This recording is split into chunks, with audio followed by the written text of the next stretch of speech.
ہوں. خدا قرآن میں کہتا ہے میں نے تمہیں خلق اس لیے کیا ہے کہ تاکہ آزماؤں کہ تم میں سے اچھے عمل کس کے ہیں. خلق اس لیے کیا ہے, اس میں تو ہم بحث کریں نہیں جائے, لیکن بس یہ دیکھوں کہ میں کہاں کھڑا ہوں. عزیزان محترم, جب تک تڑپ نہیں ہوگی, جب تک ہم کسی مقام پہ پہنچ نہیں سکتے. لوگ ابھی بھی امام کے ساتھ ہیں اور امام کے ساتھ رہتے ہیں. کچھ حلقے ہیں جو امام کے ساتھ ہیں.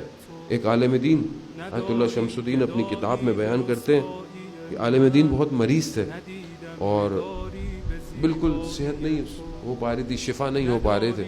تو ان کے پاس ایک جو علم تھا بہرحال اس سے انہوں نے حساب لگایا کہ امام سے کہاں ملاقات ہو سکتی ہے یا زیارت.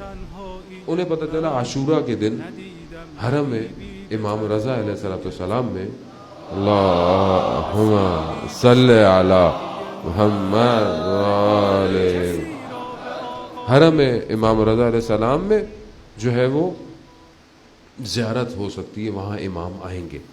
تو انہوں نے غسل لیا اور انہوں نے کہا کہ مجھے وہاں پہنچا دو. اب یہ زری کے پاس پہنچ گئے اور دیکھتے رہے تو دیکھا 4 ایک جیسی تقریباً شکل و صورت کے جوان, عرب جوان, گلے میں ہرے کپڑے پہنے ہوئے داخل ہوئے. ہمیں سمجھ گیا کہ انہی میں کوئی امام ہے. اور ایک میرے برابر میں آ کر بیٹھ گیا اور میں بات کرنے لگتا, لیکن وہ نمازیں پڑھ رہے ہیں, ایک کے بعد دوسری نماز, تیسری نماز, اور میں نے کوشش کو بات کروں لیکن نماز اختتام نہیں ہو رہی ہے. اچانک سے ان 3 میں سے کوئی ایک اور شخص آیا اور اس نے اس کو کہا جو میرے برابر میں بیٹھے ہوئے تھے کہ تعال خضر رحل مہدی, کہ اے خضر چلو مہدی جا چکے ہیں. تو میں اس وقت متوجہ ہوا کہ امام مہدی ان میں سے کوئی ہے, یہ حضرت خضر تھے.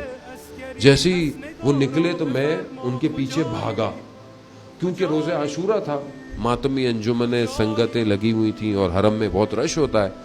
تو 1 گھنٹہ میں حرم میں بھاگتا رہا مگر مجھے امام نہیں ملے, اور میں متوجہ ہوا جو میں چل نہیں سکتا تھا وہ دوڑ رہا ہے.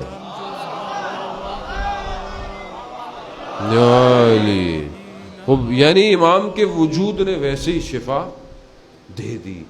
تڑپ تھی, تڑپ ہونی چاہیے ہمارے اندر. جب تک یہ تڑپ پیدا نہیں ہوگی, ہم چیزوں کو دیکھیں, کوئی چیز حاصل کرنی ہو نا تو کچھ چھوڑنا پڑتا ہے, کچھ پانے کے لیے کچھ کھونا پڑتا ہے. ہم یہ دیکھیں کہ جو ہم دیکھیں, دنیا کو ترک کرنے کا مقصد یہ نہیں ہے کہ آپ پہاڑوں میں چلے جائیں یا کچھ اور نہ. آیت اللہ عظمہ بہجت کہتے ہیں زہد کی تعریف ترک دنیا نہیں ہے. زہد کی تعریف یہ ہے کہ دنیا ہو, دل دنیا میں نہ ہو تمہارا.